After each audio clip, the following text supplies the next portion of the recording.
Good morning, students. Welcome to Bindu Dhadwal Chemistry Lessons. The topic that we take today is the paradox of fractional oxidation number. So we'll try to explain why some elements in compounds show fractional oxidation numbers. And we'll also solve a particular problem related to redox reaction. So let us take examples of these compounds C3O2, Br3O8 and Na2S4 O6. So if we calculate the oxidation number of carbon in this compound, for oxygen it's -2, there are 2 oxygen atoms, so it becomes -4. So for 3 atoms of carbon, it will be +4, and for 1, it will be +4/3. So this is a fractional oxidation number. Why this fractional oxidation number occurs? This we are going to talk in today's video. Similarly, in Br3O8, the oxidation number of each bromine atom comes out to be +16/3. And in Na2S4O6, the oxidation number of each sulfur atom will come out to be +5/2 or +2.5. Now we know that electrons are never shared or transferred in fraction. Complete electrons are always shared or transferred. So how to explain the fractional oxidation number of atoms? So for this, we must realize that this fractional oxidation state is actually the average oxidation state of element. So for that, let us write down the structure of C3O2. So in C3O2, this is the structure where 3 carbon atoms are attached to each other by double bonds, and on the terminal sides there is a double bond of carbon with oxygen. So this carbon, it is because attached to an atom of its own kind, so its oxidation state is 0 here. But for this carbon, here oxygen atom is attached, which is having an oxidation state of -2. To combat this, the oxidation state will be +2 for this carbon. Similarly, it will be +2 for this carbon. So for 3 carbon atoms, 1 is having oxidation state 0 and 2 are having oxidation number +2. So average oxidation number will be +2 +0 +2, and that is +4 divided by 3. So the average oxidation state will be +4/3. So you can see this is the reason why this carbon, each carbon is having +4/3. This is the average oxidation state. Similarly, for Br3O8, the structure is like this. The central Br is attached to 2 oxygen atoms, each oxygen having -2. To combat this, this will be having +4 oxidation state. Whereas this bromine is attached to 3 oxygens, each having -2 oxidation number.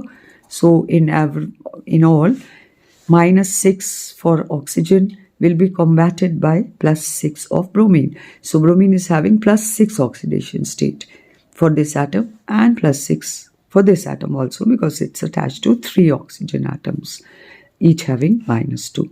So there are 3 bromine atoms, 2 having +6, 1 having 4.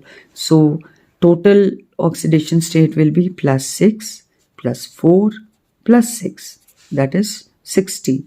And there are 3 bromine atoms, so average will be 16/3. So the average oxidation state is +16/3.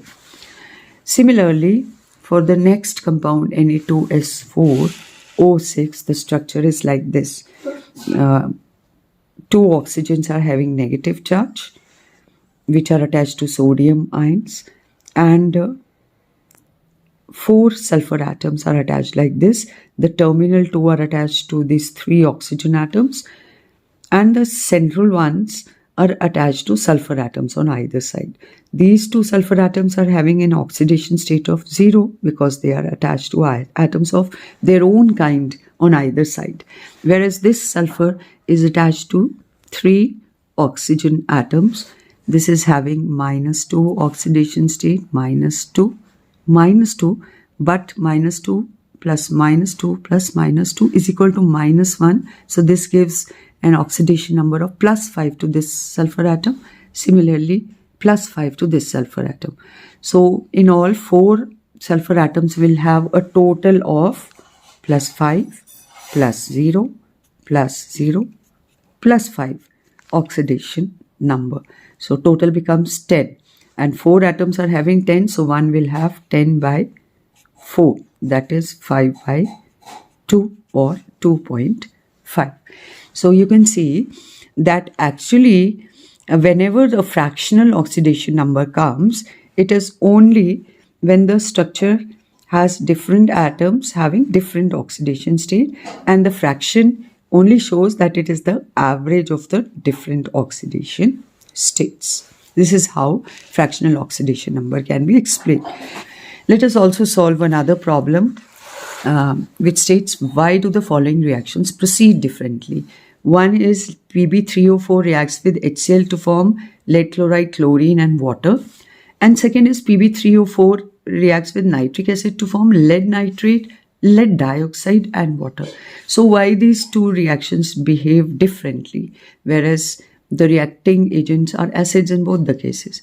For this, we have to explain that actually this Pb3O4 is a mixed oxide of PbO and PbO2. Of this, PbO2 is an oxidizing agent, whereas PbO is a basic oxide. So with HCl, this basic oxide will behave as a base and react with this acid to form salt and water like this. This is a basic oxide. PbO is a basic oxide. This will react with this acid to form salt and water, PbCl2 and water. Whereas lead dioxide is an oxidizing agent and HCl will act as a reducing agent, and they two will react to form products. So where a redox reaction occurs. So this is basically a redox reaction. So as lead dioxide is acting as an oxidizing agent, it will oxidize the chloride ions into chlorine gas. Its oxidation number will increase from -1 to 0. That is, oxidation will take place. It will lose electrons to form chlorine. So this is a redox reaction. So when lead dioxide oxidizes chloride ions, it converts chloride ions into chlorine, and it itself gets converted into lead chloride in the process. Its oxidation number decreases from +4 to +2. That is, it is reduced. So this is reduced, and this is reduction, and this is oxidized. This is oxidation. So this is a redox reaction.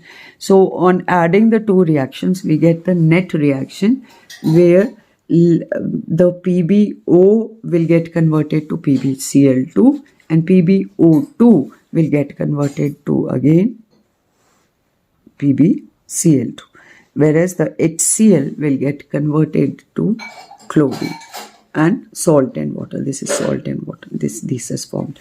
Whereas in case of nitric acid, when Pb3O4 reacts with nitric acid, we see that nitric acid itself is a very strong oxidizing agent. So in presence of an oxidizing agent, PbO2 will not react as oxidizing agent. This is less strong. So PbO2 will not react and will come out of the solution as such. PbO2 will come out of the solution as such.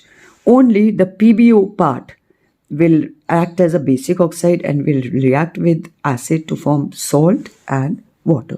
So this behaves differently, and the products formed are salt, water, and PbO2 comes out without reacting. Whereas in case of HCl, the acid base also reacts and oxidizing agent also reacts to form the redox reaction. So this is how they behave differently. That's all in today's video. If you like the explanation, please press the like button, share and subscribe to my channel if you have not already subscribed. Thank you. Have a nice day.